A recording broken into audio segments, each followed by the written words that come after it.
Hi everybody, hope you're well. Today I will read from a book titled Cairo's Plaster Casts by Luc Merx, published by Ruby Press. I discovered the Plaster workshops in Al Fustat in the summer of 2019, owing to a combination of curiosity and everyday navigation technology. I had been living in Cairo for several months while teaching architecture at the German university. This city of 20 million people completely fascinated me.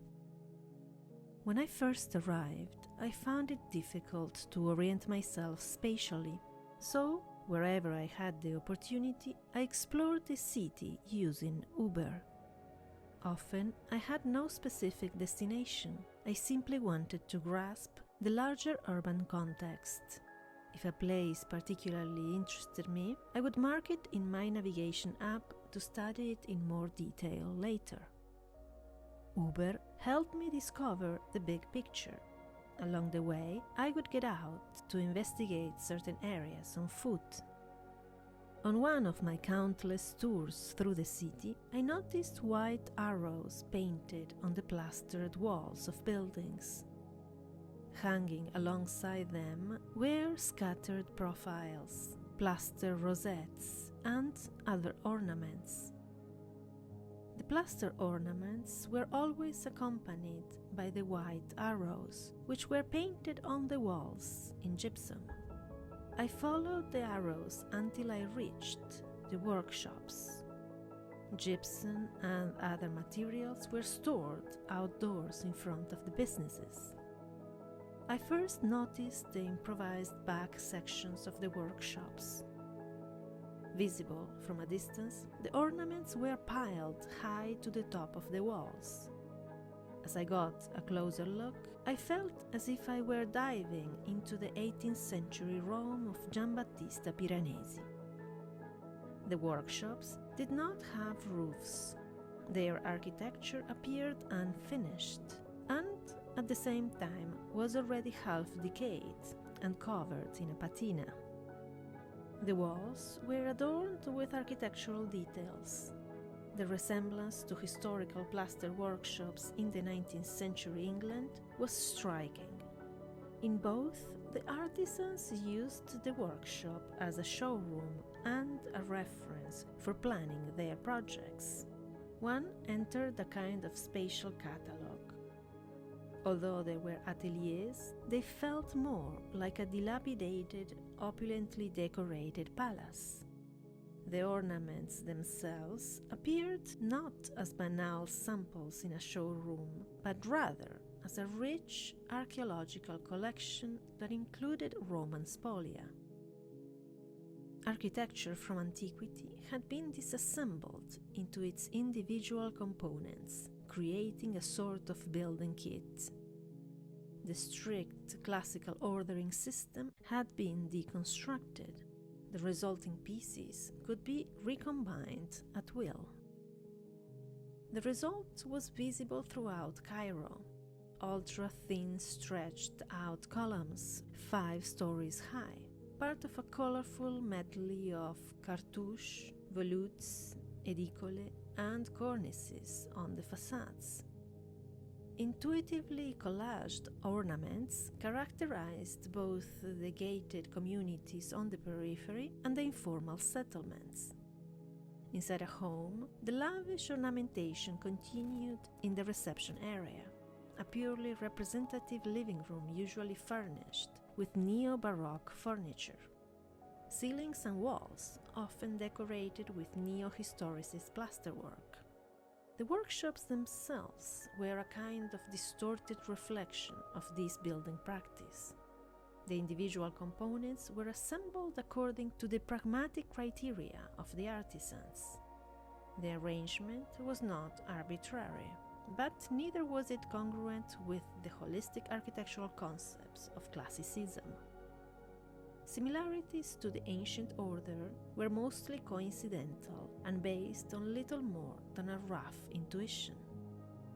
Like in classicism, the artisans differentiated between the edges and the center, favoring symmetrical arrangements for the ornaments with the column base at the bottom and the capital at the top. However, the various orders were wildly mixed. Proportions emerged often with absurd consequences from practical considerations. Driven by a horror vacui, the craftsmen filled the smallest gaps with whatever was at hand. On the one hand, the ostentatious effect contradicted the mundaneness of the workshop's purpose, while on the other, the opulent impression was hardly diminished by the rough execution and mediocre design of the individual motifs. In a peculiar way, the architectural fragments in their arbitrary arrangement could also be read as a semiotic system. What is particular to classicism is that each part refers to the complete system it corresponds to. Just as a torso is sufficient to imagine the rest of the body, a single ionic capital is enough to evoke a sense of the entire corresponding ionic temple. For the untrained observer, this happened unconsciously. In the workshop, the implied orders intertwined and overlapped. The effect was an intensification of the overall impact. It is no coincidence that parts of the workshops resembled the Las Vegas of Robert Venturi, Denise Scott Brown, and Steven Eisenhower. There, too, fragments of history were used as building blocks for spectacular architectural collages. However, the banal commercial architecture that emerged was only seen by the authors as a built manifestation of nascent postmodernism. What connects Venturi and Piranesi is the way they make their references accessible for their respective current architectural discourse. The original intention of the designers and the context of these references became secondary. In the new context, the meaning changes, and only then do the references develop their impact. This is what Rem Koolhaas has termed a retroactive manifesto.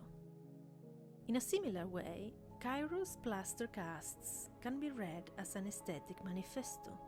It is a contribution to the current design discourse. The intuitive arrangement of the ornaments can, for example, be compared to the ad hoc strategies of Rotor, the Belgian reuse pioneers. Even more important is its formal and structural affinity with architecture in the context of Mark Foster Gage and Ferda Colatan. While this book can be read solely within the framework of these design debates and as a contribution to a contemporary aesthetic, it also addresses the social, historical, and political context of the phenomenon, particularly the craftsmanship of the artisans. My fascination with the production conditions of architecture was a significant motivation for exploring the ateliers. The images repeatedly show glimpses of the plaster production process among the ornaments. They illustrate the organization of the workshops, material storage, workbenches, and tools, along with the silicon and resin molds. What the images do not show is the social context. The plasterers in Alfustat lived in an informal settlement directly behind the workshops. Life and work were intertwined. Their families, friends, and acquaintances lived nearby. In the northern part of the city of the dead, an abandoned family tomb housed a single workshop. The artisan worked and lived with his family in this tomb. His father had established the workshop and was buried there as well. It was a unique symbiosis of work, family, and the graves of deceased ancestors. While working on the book, almost all the workshops I had documented were demolished. For the artisans, this is a social tragedy. They have lost not only their place of work, but also their entire social environment. At the location of the workshops in Fustat, there now yawns a huge construction site. The workshop cluster in the City of the Dead had to make way for a new highway. The disappeared workshops are unfortunately a symptom of the large-scale infrastructure measures currently being implemented in Cairo. These destroy not only the city's unique cultural heritage, but also its social and economic diversity. Cairo's Plaster casts honors the richness of this lost complexity. The book is undoubtedly the only detailed documentation of the demolished ateliers, even if it wasn't intended to be at the time it was conceived. The phenomenon of the plaster workshops is documented in 5 series of images. The first shows the artisans' advertisements in the urban context. Workshops in Cairo are often concentrated in specific neighborhoods. The 4 others document such workshop clusters. The 2 in Fustat and in the southern part of the City of the Dead have now been demolished. Most of the plaster artisans have switched trades and no longer work independently. The remainder have founded new workshops nearby or have moved to Mokatam. The last 2 image series document these new workshops. The accompanying texts are an essential part of the book. They delved into the wide range of topics that preoccupied me while photographing. They're not exclusively about Cairo and the workshops, but tackle comparable phenomena, the historical context, and the current architectural discourse.